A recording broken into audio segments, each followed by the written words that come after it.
얼마 전에 친절의 힘이라는 실제로 있었던 한 이야기를 신문을 통해서 본 적이 있습니다. 어떤 사람이 은행에 들어가서 은행을 털다가 한 사람이 잡혔는데요. 그 사람을 취조하는 과정에서 이 강도의 이야기가 기사화된 내용입니다. 그 취조하는 과정에서 경찰이 이렇게 물었습니다. 아니, 많은 은행들이 있는데 또 심지어 맞은편에도 은행이 있는데 왜 하필이면 이 은행을 털게 되었는지, 그 범행 동기를 묻는 질문에 이 범인이 이렇게 이야기를 했다고 합니다. 원래 생각한 곳은, 원래 밤에 털기로 작정한 곳은 저기 있는 맞은편의 은행이었는데 평소에 그 은행에 들어갔을 때 자기를 처음 맞이해주는 그 사람의 그 인사와 친절이 너무 인상적이어서 항상 자기를 보며 웃어주면서 무엇을 도와드릴까요? 라고 환하게 웃으면서 맞이하는 그 은행 직원 때문에 그 은행을 털 것을, 그 계획을 포기하고 맞은편에 있는 이 은행을 밤에 털다가 잡히게 되었다고, 이제 그런 이야기를 기사로 본 적이 있습니다. 그리고 그 기사의 제목이 친절의 힘이었습니다. 친절은 강도의 마음도 바꾼다. 그것을 조금은 재미있게 기사 삼아 소개된 글을 본 적이 있습니다. 우리는 친절이라고 하면 길을 묻는 사람들, 지하철에서 임산부나 우리 노약자분들, 그리고 손님을 대하는 우리 가게 주인의 마음을 떠올리게 됩니다. 우리는 보통 이런 상황에서 우리가 할 수 있는 작은 마음들, 행동들을 그분들에게 보여준다면 우리는 그것을 보통 친절이라고 그렇게 알고 있습니다. 오늘 본문에 나오는 우리 하나님의 성품 중에서도 친절이라는 이 단어가 등장을 합니다. 우리 개역 개정에서는 자비라는 단어로 그렇게 번역이 되어져 있습니다. 이 친절이라는 혹은 자비라는 단어로 되어 있는 이 헬라어 단어도 마찬가지입니다. 이 단어 안에는 누군가의 필요를 알아봐 주고요, 그 필요가 무엇이든지, 그것이 어떤 영적인 필요이든지 정서적인 필요이든지 관계적인 필요이든지 혹은 그런 재정적인 그런 어려움 속에 있는 사람들의 필요를 알아봐 주는 마음, 그리고 그 마음을 이해하는 마음을 친절이라고, 그리고 우리 개역 개정에서는 자비라고 그렇게 하나님의 성품을 소개합니다. 우리 신명기 24장 19절, 우리 오늘 본문은 아니지만 이 말씀은 하나님의 성품도 친절인 것을 우리에게 가르쳐 주고 있는데요. 우리 신명기 24장 19절 말씀을 저와 여러분이 한번 같이 읽으면 좋겠습니다. 우리 한번 같이 읽겠습니다. 당신들이 밭에서 곡식을 거둘 때에 곡식 한 묶음을 잊어버리고 왔거든 그것을 가지고 되돌아가지 마십시오. 그것은 외국 사람과 고아와 과부에게 돌아갈 몫입니다. 그래야만 주 당신들의 하나님이 당신들이 하는 모든 일에 복을 내려 주실 것입니다. 라는 말씀입니다. 여러분, 이 말씀 안에 하나님의 성품인 친절이 들어가 있습니다. 하나님은 이제 곧 가나안 입성을 앞두고 있는 이스라엘 백성들에게 모세를 통해 이렇게 말씀하십니다. 이제 너희들이 곧 가나안에 입성하면 농사가 시작이 될 텐데, 그리고 농사가 시작이 되면 가을에 추수를 하게 될 텐데, 추수를 하다가 혹시나 곡식 한 단을 깜빡 잊고 들판에 놔두고 오는 일이 벌어진다면 그 자리에 가서 깜빡 잊고 놔둔 것을 가져오지 말고 그 자리에 내버려 두어라 라고 이렇게 말씀하십니다. 그 이유는 오늘 본문에 나와 있는 대로 너희 동네에 가난한 사람들이, 도와주지 않으면 살 수 없는 사람들이 그 밭에 가서 너희들이 두고 온 그 곡식을 가져갈 수 있도록 혹시 깜빡하고 못 가져온 곡식이 있다면 그 곡식은 들판에 그대로 두어라 라는 말씀이 오늘 우리가 방금 읽은 우리 신명기 24장 19절의 말씀입니다. 하나님은 가난한 자의 마음도 알고 계셨어요. 곡식이 필요한 마음도 아셨고요. 그리고 곡식을 누군가가 야단스럽게 표를 내면서 자랑을 하면서 그 곡식을 준다면 그 가난한 자들의 마음이 또 어떠하겠습니까? 그런 일이 없도록 시끌벅적하게 가난한 사람을 돕지 않고 그저 들판에 곡식 한 단을 깜빡 잊었거든 가지러 가지 말고 가만히 내버려 두면 가난한 자들이 가져갈 수 있도록, 그렇게 가난한 자들의 배고픈 형편과 필요와 그 마음이 다치지 않도록 그 마음을 알아주시고 배려해 주시는 그 하나님의 마음이 담겨져 있는 것이 신명기 24장 19절의 말씀입니다. 그렇다면 여러분, 이 말씀은 우리 하나님은 친절하신 분이시구나, 개역개정의 표현으로 하면 우리 하나님은 자비로운 분이시구나, 그것이 하나님의 성품이구나, 그렇게 하나님은 우리들의 마음을 이해하시고 필요를 알아보시고 그 마음을 공감해 주시는 분이, 그리고 그 필요를 채워주시는 분이 우리 하나님이시고 그것이 하나님의 성품이구나라는 것을 신명기 24장 19절은 우리에게 가르쳐 주고 있습니다. 오늘 설교에서는 이 친절과 함께 친절과 비슷한 우리 선함까지도 함께 다루기를 원하는데요, 개역개정에서는 이 선함을 양선이라고 그렇게 표현되어져 있습니다. 개역개정에는 선함이라고 그렇게 되어 있습니다.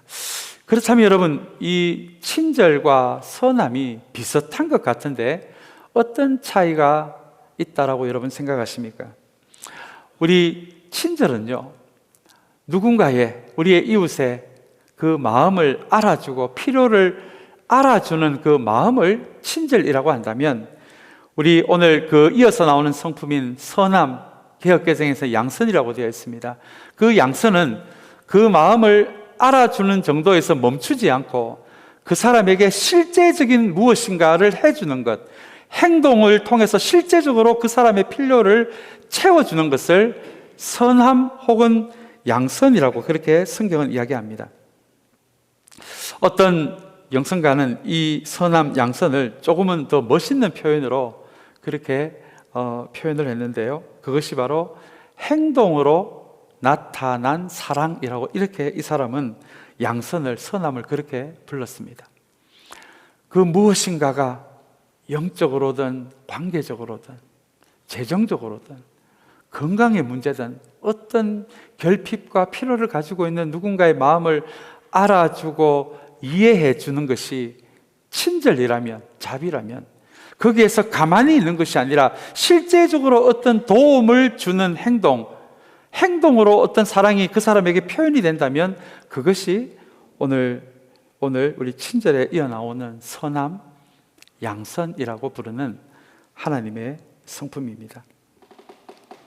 성경에는 이렇게 다른 사람의 필요를 알아봐 주고 그 사람의 마음을 이해해 주는 친절에 대한 이야기, 그리고 실제적으로 그 사람을 돕는 양선, 선함의 이야기가 성경에서 넘쳐납니다.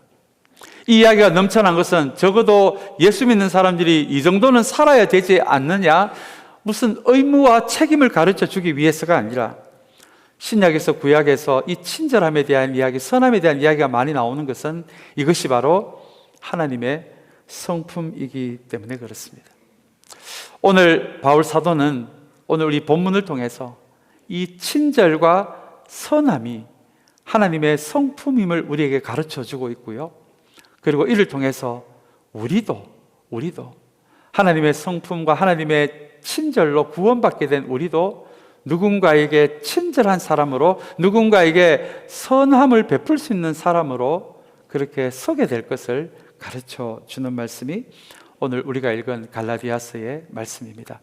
오늘 이 말씀을 우리 기초로 해서 우리 성경에 나온 하나님의 그 선하심과 하나님의 친절하심을 우리 한번 말씀을 통해 우리 이 말씀에 좀 깊이 있는 우리 영적인 통찰력을 조금 나누어 볼 텐데요, 우리 이 시간을 통해서 우리 친절함, 선함, 하나님의 성품인 친절함과 선함을 우리도 배워가고 우리도 연습하고 우리도 붙들 수 있는 그 은혜가 우리 모두에게 있게 되기를 간절히 소망합니다. 오늘 이 하나님의 성품, 사람인 친절과 선함을 가장 잘 가르쳐주는 본문 중에 하나가 누가복음 10장에 있는 선한 사마리아인의 이야기입니다. 누가복음 10장 31절을 제가 한번 읽어드리겠습니다. 10장 31절입니다. 마침 어떤 제사장이 그 길로 내려가다가 그 사람을 보고 피하여 지나갔다. 제가 앞부분을 읽지는 않았습니다만 어떤 이스라엘 사람이 길을 가다가 강도를 만나게 됩니다. 그 강도에게 엄청난 폭력을 당해서 내버려 두면 죽을지도 모르는 그런 상황 속에 버려져 있는 것이 오늘 제가 방금 읽은 이 선한 사마리아인 누가복음 10장의 배경입니다. 우리 이 이야기를 주님이 이야기처럼 비유의 말씀으로 들려주시는데요, 놀랍게도 예수님의 이야기를 보시면 이 두 명의 사람이 먼저 지나갑니다. 아마 여러분 잘 아실 것 같습니다. 첫 번째는 누가 지나갔습니까? 제사장이 지나가고요, 두 번째는요 레위인이 지나갔습니다. 주님이 의도적으로 그 시대에 가장 친절하고 가장 선한 사람이라고 알려진 이 두 부류의 사람을, 그 현장을 지나가는 것으로 그렇게 주님은 이야기를 들려주십니다. 제사장은 이 시대 목회자와 비슷한 역할입니다. 예배를 인도하는 사람입니다. 레위인은 성전을 관리하는 사람입니다. 제일 먼저 제사장이 지나갑니다. 아마 예수님의 이야기를 듣는 사람들은 제사장은 가는 길을 멈추고 강도 만난 사람을 틀림없이 도와줄 것이다, 그렇게 생각을 했을 것입니다. 그런데 아무 일도 벌어지지 않았습니다. 오늘 본문을 준비하다가 이 부분을 제가 다시 한번 읽다가 제가 기분이 조금 나빠지더라고요. 왜 주님은 그 시대에 수많은 사람들이 있는데, 군인도 있고 귀족도 있고 많이 있는데 왜 하필 이 시대 목회자의 역할을 했던 제사장을 제일 먼저 지나가게 했을까? 제사장이 그 강도 맞는 사람을 도와주었으면 저도 괜시리 마음이 좋을 뻔했는데 그 제사장이 강도 만난 사람을 못 본 척 지나가게 됩니다. 그리고 두 번째로 지나간 성전을 관리했던 레위인도 못 본 척 지나갔습니다. 이 부분을 읽으면서 왜 그 두 부류의 사람은, 그 시대 사람들이 가장 친절하고 가장 선하다라고, 가장 양선이 탁월하다라고 생각한 이 두 부류의 사람들이 왜 그냥 지나갔을까를 잠깐 상상해 보았습니다. 생각해 보았습니다. 여러 가지 이유가 있을 것 같습니다. 바빠서. 마음으로는 도와주고 싶은데 바빠서 그 자리를 지나갔을 수도 있었을 것 같습니다. 혹은 그 사람들을 도와주다가 시간을 뺏길까봐, 도대체 얼마나 긴 시간 동안 이 사람을 도와줘야 할지 도무지 추측이 안 되어서 시간을 많이 뺏길까봐, 시간을 많이 뺏기면 다른 일에 지장이 올 수도 있으니까 그냥 지나칠 수도 있을 것 같습니다. 한편으로는 손해볼 것 같았어요. 이 사람 치료비를 당장 어떻게 내 돈으로 먼저 내야 될 것 같은데, 아니 굳이 내가 모르는 사람을 위해서 이렇게 돈을 쓸 필요가 있을까? 이렇게도 생각을 했을 것 같습니다. 한 걸음 더 나아가서 제사장은 아마 예배를 인도하는 사람이라면 옷도 조금은 특별한 옷이었을 것 같습니다. 아마 제사장은 그 자리를 그냥 지나친 이유 중에 하나가 이 옷에 피가 묻을까 봐. 그래서 그 자리를 지나치지는 않았을까요? 혹 지금 잠깐의 시간 뒤에 만날 사람이 있는데 이 사람을 돕다가 전화도 없는 시대에 이 사람하고 약속이 틀어질까 봐, 혹은 괜히 이 사람을 고쳐주다가 이 사람이 죽는 일이 벌어지면 상황 자체가 더 복잡해지지는 않을까. 여러분, 안 도와준다라고 생각하면 안 도와줄 수도 있는 이유가 굉장히 이렇게 생각해 보니까 얼마나 많이 나오는지 모릅니다. 그러면서 저에게 이런 생각이 들었습니다. 처음에는 친절을 바울 사도가 하나님의 성품으로 소개하고 있는데요, 처음에는 저는 이렇게 생각했습니다. 굳이 이거를 하나님의 성품으로 소개하지 않아도 저도 가끔은 친절을 베풀 때가 있거든요, 누군가에게. 혹은 제가 아는 예수 믿지 않는 사람도 친절한 사람이 있어요. 그러면 이렇게 그냥 조금만 마음을 쓰면 할 수 있는 이 친절을, 이 자비를 왜 굳이 바울은 하나님의 성품이라고까지 이야기하면서 우리에게 가르쳐주고 있을까라는 생각이었습니다. 그러나 강도 맞는 사람을 지나치는 제사장을 보면서, 지나치는 레위인을 보면서 이 사람들이 왜 지나칠 수밖에 없을까? 이유를 하나하나씩 생각해 보면서 저에게 이런 생각이 들었습니다. 친절이 쉬운 것이 아니구나. 누군가의 필요를 알아보고 그 마음을 공감해주고 나의 행동으로 그 사람의 필요를 채워주는 사랑이 결코 쉬운 것이 아니구나. 왜냐하면 우리 안에는 아직도 예수 그리스도의 십자가와 부활을 통해서 우리는 구원받은 사람들이지만 여전히 육신을 가지고 살아가는 우리들은 주님이 오실 때까지 여전히 자기 중심성의 흔적을 가지고 살아가기 때문에 그렇습니다. 그래서 주님이 하라고 하는 일, 주님의 성품을 배워가는 일에도 우리는 계산하지 않을 수 없고 핑계대지 않을 수 없고 이것을 해야 할 이유도 많지만 하지 않아도 되는 이유가 우리에겐 넘쳐나기 때문입니다. 그래서 친절력, 누군가의 필요를 채워주는 선한 행동력, 이것이 결코 우리 힘으로는 되지 않는구나. 그 생각이 들면서 왜 바울 사도는 이 친절과 선함을 굳이 하나님의 성품으로 이야기하고 성령의 도움이 없이는 결코 배울 수 없고 우리 안에 새겨질 수 없는, 스며들 수 없는 하나님의 성품으로 이야기하는지를 조금은 알 것 같았습니다. 이어서 누가복음, 우리 같은 누가복음 6장에 보시면 놀랍게도 주님은 친절에도 범위가 있고 우리가 누군가를 실제 우리의 행동으로 돕는 그 선한 행동에도, 양선에도 범위가 있다는 것을 가르쳐 줍니다. 우리 한번 누가복음 6장 33절의 말씀을 한번 보겠습니다. 우리 이 말씀은 참 중요한 말씀이어서 33절, 34절, 35절까지는 우리 한번 같이 읽어보면 좋겠습니다. 우리 33절 말씀 먼저 읽겠습니다. 너희를 좋게 대하여 주는 사람들에게만 너희가 좋게 대하면 그것이 너희에게 무슨 장한 일이 되겠느냐? 죄인들도 그만한 일은 한다. 34절 말씀입니다. 도로 받을 생각으로 남에게 구워주면 그것이 너희에게 무슨 장한 일이 되겠느냐? 죄인들도 고스란히 대받을 요량으로 죄인들에게 구워준다. 마지막으로 35절 말씀입니다. 그러니 너희는 너희 원수를 사랑하고 좋게 대하여 주고 또 아무것도 바라지 말고 구워주어라. 그리하면 너희는 큰 상을 받을 것이요 더없이 높으신 분의 아들이 될 것이다. 그분은 은혜를 모르는 사람들과 악한 사람들에게도 인자하시다라는 말씀입니다. 먼저 여러분 6장 33절을 한번 보시기 바랍니다. 너희를 좋게 대하여 주는 사람들에게만 너희가 좋게 대하면, 저에게도 익숙해져 있는 친절의 방식입니다. 누군가의 필요와 결핍을 보고 그 마음을 알아주고 그 사람을 돕는 것이 친절이고 선함이라면 오늘 누가복음 6장을 통해서 주님께서 지금 우리에게 가르쳐 주신 말씀은 친절에 관련된 말씀이거든요. 선함에 관련된 말씀이거든요. 그런데 33절의 말씀에서 우리에게 익숙한 친절을 주님은 이렇게 이야기하십니다. 너희를 좋게 대하여 주는 사람들에게만 너희가 좋게 대하면, 여러분 이게 무슨 말씀입니까? 우리도 친절할 수 있습니다. 선한 일을 할 수 있습니다. 그러나 주님이 보시는 우리의 친절의 수준은 우리하고 친한 사람들에게만, 우리가 잘 알고 있는 사람들에게만요. 여러분, 저도 이 정도는 할 수 있을 것 같습니다. 정말 저하고 친하신 분들요, 정말 저하고 깊은 관계에 있는 분들이 힘든 일을 겪게 된다, 제가 조금은 도와줄 수 있을 것 같습니다. 조금은 그 손을 잡아줄 것 같습니다.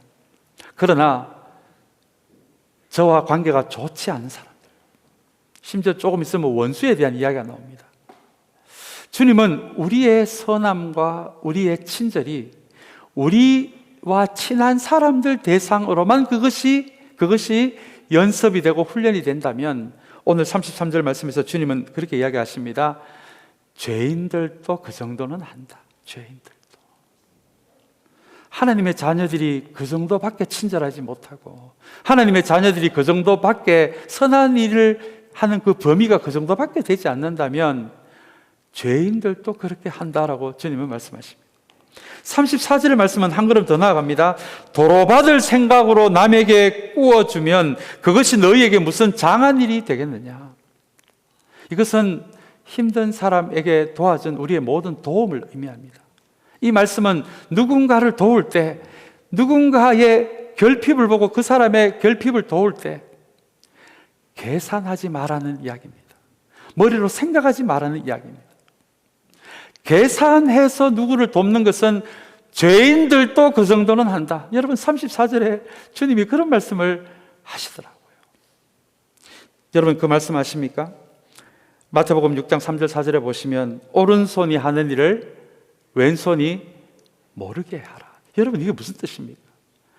오른손이 하는 일을 옆에 있는 왼손이 모를 리가 있습니까? 도대체 이 말씀은 우리는 어떻게 이해를 해야 합니까? 이것은 남들을 돕는 친절과 선한 행동에 관련된 주님의 말씀입니다. 오른손이 하는 일을 왼손이 모르게 하라는 이 말씀은 내가 누구를 도왔다라는 그 사실도 잊어버려라 라는 말씀입니다. 여러분 그런 거 경험해 보신 적이 있으십니까? 저도 그런 실수 참 많이 한 것 같습니다. 내가 밥을 한 5번 샀으면 너는 한 번은 네가 사야 될 거 아니야. 우리가 했는 누군가에 대한 친절을 계산을 하게 되면 섭섭함이 들어오게 됩니다. 나는 이 정도를 했는데 너는 왜 그 정도밖에 하지 않느냐. 또한요, 내가 베푼 친절과 선함을 계산하기를 시작하면 그것이 나의 의가 될 가능성이 많습니다.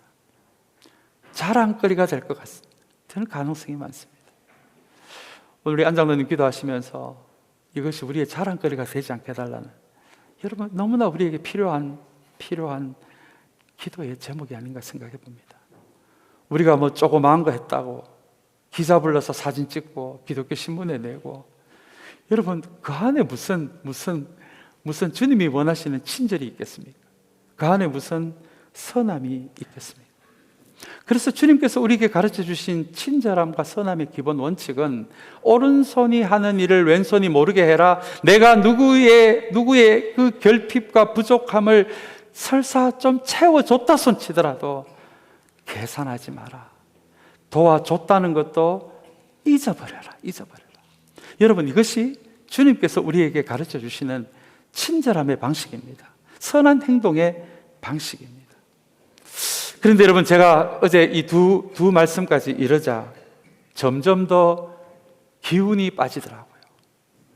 내 수준에서 누가 뒤에 올 때 문을 잠깐 잡아주는 친절 정도는 할 수 있겠지만, 정말 내가 할 수 있는 작은 도움을 줄 수는 있겠지만, 이렇게 친한 사람뿐만 아니라 심지어 원수에게도, 심지어 내가 했는 그 도움조차도 잊어버리라라는 이 주님의 친절함의 방식, 선함의 방식을 과연 나는 실천할 수 있을까 좌절이 되더라고요.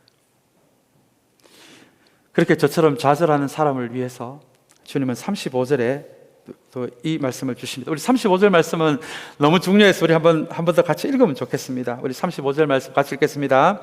그러나 너희는 너희 원수를 사랑하고 좋게 대하여 주고 또 아무것도 바라지 말고 꾸어 주어라. 그리하면 너희는 큰 상을 받을 것이요 더없이 높으신 분의 아들이 될 것이다. 그분은 은혜를 모르는 사람들과 악한 사람들에게도 인자하시다라고 주님이 말씀하십니다. 친한 사람에게만, 내가 아는 사람에게만이 아니라 나의 친절과 선함이 나와 관계가 좋지 않은 사람들에게까지도 나의 친절함과 선함이 흘러갈 수 있다면, 오늘 주님의 말씀에 의하면 35절을 이 말씀에 의하면 그 사람에겐 하나님이 주시는 큰 상이 있는데 그 큰 상이 바로 그들을 하나님의 아들이요 딸이요라고 부를 것이다. 주님이 그렇게 이야기하십니다. 그리고 우리가 방금 읽은 35절 끝부분의 말씀에 의하면 그렇게 하나님이 하시는 이유는 그분은 하나님을 의미합니다. 하나님은 은혜를 모르는 사람들과 악한 사람들에게도 어떤 분이시라고요? 인자하신 분이시다. 인자가 여러분 바로 친절입니다. 우리 세번역에 친절로 번역되어 있는 단어가 인자이십니다. 하나님 수준의 친절과 선함으로 나아까지 가는 사람을 하나님의 아들이요 딸이라고 부르시는 이유는 하나님이 그런 분이시기 때문이다. 그것이 하나님의 성품이기 때문이다. 하나님은 하나님의 자녀뿐만 아니라 하나님의 자녀가 아닌 사람들도, 심지어 죄인들에게도, 악한 사람들에게도 햇빛을 주시는 분이고 비를 내리게 하시는 분이고, 그리고 그 죄인들을 위해서, 하나님을 모르는 악한 사람들을 위해서도 그분의 사랑하는 아들인 예수 그리스도를 십자가에 달리시게 하는, 행동하는 사랑, 선한 사랑을 베푸시는 그분이 바로 우리 하나님이시기 때문에, 그것이 그분의 성품이시기 때문에 그분의 성품을 연습하고 훈련하는 그 사람이 하나님의 아들이 되는 것이고 하나님의 딸이 되는 것이다. 여러분, 이것이 하나님의 기준의 선함과 친절함을 연습하는 사람들에게 주시는 하나님의 놀라운 축복의 말씀입니다. 오늘 이 말씀을 또 기억하신다면 우리 마지막으로 우리 성경 한 군데를 더 찾기를 원하는데요, 우리 미가 6장 8절의 말씀입니다. 우리 한번 이 말씀도 우리 친절에 대한, 우리 자비에 대한 굉장히 중요한 말씀인데요, 우리 한번 이 말씀 같이 읽겠습니다. 같이 읽겠습니다. 너 사람아, 무엇이 착한 일인지를 주님께서 이미 말씀하셨다. 주님께서 너에게 요구하시는 것이 무엇인지도 이미 말씀하셨다. 오로지 공의를 실천하며 인자를 사랑하며 겸손히 내 하나님과 함께 행하는 것이 아니냐. 여러분, 미가라는 선지자는 그 시대 이스라엘 백성들에게 하나님이 너희 하나님의 백성에게 원하는 것이 세 가지다. 이 율법이 복잡하면 뭐 딴 것은 다 잊어버려도 좋다. 하나님이 정말 너희 하나님의 자녀들에게, 백성들에게 원하는 이 세 가지만 기억하면 된다라고 말씀해 주시는 것이 우리가 방금 읽은 미가서 6장 8절의 말씀입니다. 사랑하는 여러분, 우리는 신약 시대를 살고 있지만 이 말씀이 우리에게도 동일하게 적용됩니다. 목사님, 아직 제가 신학의 연수가 얼마 안 돼서 뭐 어떻게 믿어야 될지 잘 모르겠습니다. 먼저 이 세 가지를 기억하셔도 좋을 것 같습니다. 하나님이 정말 우리에게 원하는 세 가지, 첫 번째가요, 첫 번째 보시면 오로지 공의를 실천하는 것이다라고 이야기합니다. 여러분, 공의는 공평과 정의의 줄임말입니다. 이것은 하나님 기준에 옳은 일을 의미합니다. 정말 하나님이 우리가 어떻게 살기를 원하는 것인지를 알고자 한다면 첫 번째가 하나님 기준에 옳은 일을 실천하며 사는 것이다라고 미가 선지자는 이야기합니다. 하나님 기준에 옳은 것을요, 실천하는 그런 사람을 하나님은 원하신다. 다음에 우리 세 번째를 먼저 보도록 하겠습니다. 세 번째는 하나님과 함께 행하는 것이라고 나옵니다. 이것은 동행을 의미합니다. 동행이 뭔지 여러분 잘 아실 것 같습니다. 하나님께 묻는 것입니다. 하나님께 도움을 요청하는 것입니다. 하나님께 연결되어 있는 것입니다. 하나님과 함께 걷는 것입니다. 여러분, 그것이 하나님이 우리에게 원하시는, 반드시 우리가 어떤 모습이 되기를 원하는 그 세 가지 모습 중에 두 번째 모습입니다. 그리고 오늘 말씀의 주제이기도 한 인자 이야기가 나옵니다. 우리 세 번째를 보시면 하나님이 정말 우리에게 원하시는 것이 무엇이라고요? 인자를 사랑하며입니다. 여기 나오는 인자는 바로 오늘 본문에 등장하는 친절입니다. 다른 사람의 아픔을 알아봐 주는 것입니다. 다른 사람의 결핍을 알아봐 주는 것입니다. 발견해 주는 것입니다. 그 마음을 만져주는 것을 성경은 인자, 친절이라고 그렇게 이야기를 합니다. 이 인자라는 단어를 통해서 정말 하나님이 우리가 어떤 모습으로 성숙되어 가기를 원하시는지를 우리가 분명하게 알 것 같습니다. 인자가 다른 사람의 결핍과 아픔을 알아봐주고 만져주는 것이라면, 사랑하는 여러분, 하나님께서 우리에게 원하시는 이 시대를 살아가고 있는 우리에게도 너무너무 원하시고 보기를 원하시는 한 모습은 내 안에 갇히지 않는 것입니다. 자기중심성이라는 말은 모든 판단의 기준이 나 자신이 되는 것입니다. 모든 판단의 기준이 나 자신이 된 사람은 다른 사람의 아픔을 발견할 수가 없습니다. 다른 사람의 그 안타까운 마음을 이해해 줄 수도 없습니다. 손을 잡아줄 수도 없습니다. 내 안에 갇혀 있기 때문입니다. 내 안에 갇혀 있으면 나만 보이기 때문입니다. 내 기분 나쁜 것만 생각이 되고 내 자존심이 상한 것밖에 보이지 않는 것이 자기 중심성입니다. 내 안에 갇혀 있는 사람의 삶의 특징입니다.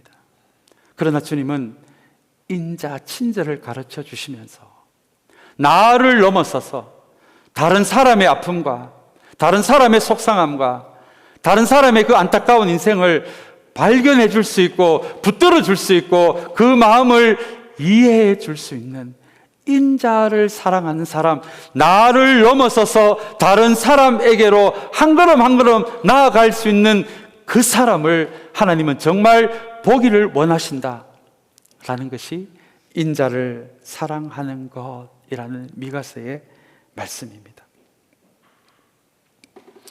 오늘 이제 말씀으로 들어가서 우리 잠깐 정리하고 오늘 본문을 마무리하기를 원합니다. 사랑하는 여러분, 오늘 본문을 보시면 하나님의 성품이기도 한 친절과 선함을 바울 사도는 성령의 열매라고 그렇게 이야기를 합니다.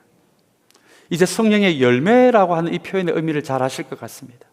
성령의 열매라고 하는 것은 이것은 결코 우리의 자기중심성과 우리의 본성에서는 하나님 기준의 친절과 하나님 기준의 선함이 결코 만들어질 수 없다라는 의미가 됩니다.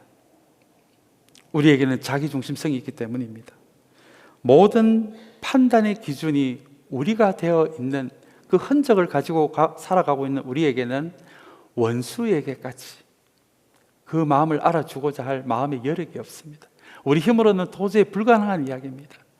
그래서 바울은 친절과 선함을 성령의 성품으로, 하나님의 성품으로 가르쳐 주면서 이것은 말씀과 성령에 의해서만 이 성품이 우리에게 만들어질 수 있음을 이야기해 주는 것이, 사랑하는 여러분, 이것이 성령의 열매라는 말씀의 의미입니다.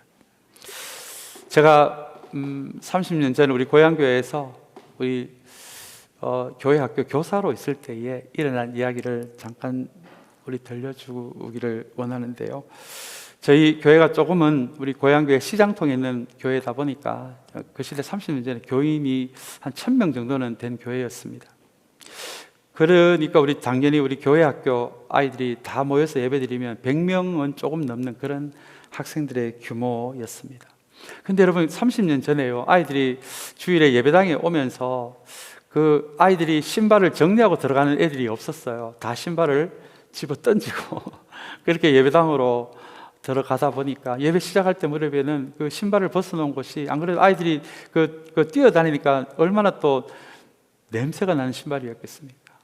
그렇게 신발이 헝클어진 채로 예배가 시작이 되면 그때 우리 교육부에 우리 초등학생들을 맡은 교육부 부장님이셨던 우리 그 시절엔 집사님으로 제가 기억이 납니다. 그분이 하는 일은 이제 예배를 마치고 성경 공부가 반별로 성경 공부가 시작될 때 이분이 거기에 쪼그리고 앉아서 그 100켤레가 넘는 신발을 다 짝을 맞추어서 정리하는 것이 우리 교회 학교 부장님의 중요한 사역 중에 하나였습니다. 그런데 여러분, 제가 그 모습을 성경 공부를 하다가 한 번씩 이렇게 볼 때가 있었는데요, 이거 한 주, 두 주도 아니고 한 달 내내, 1년 내내, 이분이 한 3년간 부장님을 하셨으니까 3년 내내 그 일을 주일마다 그 냄새나는 아이들의 신발을 짝을 맞추는 30분 넘는 일을 한 주도 빠뜨리지 않고 이분이 하시더라고요. 제가 이분께 너무 감동이 되기도 해서 청년의 시절에 이분께 한번 물었습니다. 어떻게 집사님은 이거를 한 주일도 빠뜨리지 않고 한 번도 빠뜨리지 않고 매번 30분 넘도록 냄새나는 신발을 짝을 맞추는 일을 하십니까? 어떻게 이 아이들, 이 보잘것없는 아이들의 신발을 매주 만지고 계십니까? 그래서 그분이 저한테 들려주셨던 말씀이 마태복음 25장 40절이었습니다. 여러분들 잘 아는 말씀입니다. 그 말씀이 바로 지극히 작은 자에게 한 것이 곧 나에게 한 것이다 라는 말씀이었습니다. 그러면서 이분이, 이 선생이 보기에는 보잘것없는 아이들 같지만 이 아이들에게 한 것이 하나님께 하는 것이라는 이 말씀을 기억한다면 나는 지금 보잘것없는 아이들의 신발을 만지고 있는 것이 아니라 하나님을 섬기고 있는 중이야. 하나님께 내가 베풀 수 있는 친절을 베풀고 있는 중이야. 그렇게 말씀하시더라고요. 그 말씀이 지금까지도 제 머리에 남아있을 정도로 저에게 너무나 많은 은혜가 되고 도전이 되는 이야기였습니다. 친절, 선함, 어떻게 보면 별것 아닌 것 같고, 나와 친한 사람, 나에게 익숙한 사람들에게만 베풀 수 있는 별것 아닌 것 같지만, 하나님 수준의 친절, 하나님 수준의 선함, 원수까지도 그 친절함의 범위가 원수까지도 이어진다면, 그 사람들에게 한 것이, 그 결핍을 가지고 살아가는, 힘든 삶을 살아가는 누군가의 삶을 알아봐주고 그 삶을 붙들어주고 그 사람들에게 베푸는 그 작은 친절이 곧 나에게 베푼 친절이다. 나를 섬기는 것이다. 여러분, 하나님의 성품인 친절이 그 정도의 깊이가 있더라고요. 선함이 그 정도의 깊이가 있는 것이 오늘 바울이 우리에게 가지기를 원하는 하나님의 성품인 친절과 선함입니다. 사랑하는 여러분, 친절과 선함을 연습하고 살아가는 사람들, 따뜻한 크리스찬이라고 부를 수 있을 것 같습니다. 목회자로서 참 제가 안타까운 일은요, 이렇게 교회 안에 다양한 사람들이 모여서 신앙생활을 하다 보면 우리의 마음이 상할 때도 있잖아요. 그래서 따뜻해져야 할 우리가, 친절과 선함을 연습해야 할 우리가 때로는 차가워질 때도 있습니다. 저도 차가워질 때가 있습니다. 그러나 여러분, 여기가 한번 우리가 상식적으로 그 형편없는 사람을 바꿀 수 있는 사람이 우리도 바꿀 수 없고, 그 사람도 그 사람을 바꿀 수 없다라면, 사랑하는 여러분, 그 사람을 바꿀 수 있는 분은 오직 주님이 아니겠습니까? 그러면 그분을 주님께 올려드리면 되잖아요. 그 사람 때문에 너무 속상해하지 마시고, 교회에서 얼굴을 찡그리시지 마시고요. 왜냐하면 교회는 친절함과 선함을 하나님의 말씀과 성령에 의지하여 그것을 훈련하고 배움으로 따뜻한 크리스찬이 되어져 가야 하는 곳이 바로 교회이기 때문에 그렇습니다. 오늘 이 말씀을 기억하신다면 하나님의 성품 중에 친절과 선함, 별것 아닌 것처럼 들려졌던 이것이 우리가 반드시 연습하고 훈련할 때 그 하나님의 성품을 닮아가는 우리들을 주님은 하나님의 자녀라고 불러주시고, 한 걸음 더 나아가서 작은 사람에게, 어려운 사람에게 한 우리의 친절이 곧 하나님께 베푸는 친절이 된다는 것을 기억하는 따뜻한 하나님의 사람들로 그렇게 세워져 가는 저와 여러분들이 되시기를 주님의 이름으로 간절히 축원합니다.